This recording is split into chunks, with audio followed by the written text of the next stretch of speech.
后来继续来看南投草屯一个60多岁乡亲，因为生理甲感情的问题，甲厝内底人冤家，了后车驶的离家出走。厝内底人找无人，心肝火烧，赶紧来报警。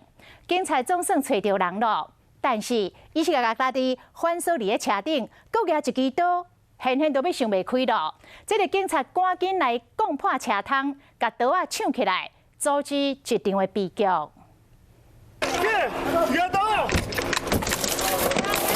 一个查甫人反锁伫车内，原警赶紧弄破玻璃，快！将车门一拍开，看到这个查甫人手举一支刀啊！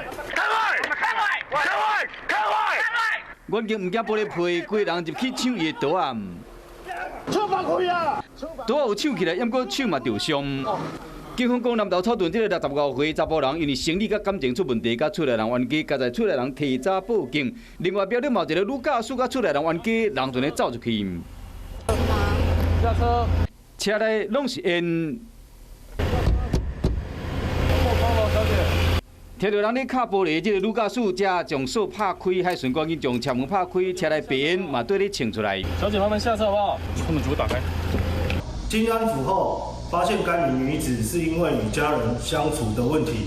海巡人员讲，这个女驾驶甲厝内人冤家就咧离家出走，驶车去到苗栗龙凤渔港，一时想袂开，加在拄着巡逻海巡人员及时阻止一场悲剧。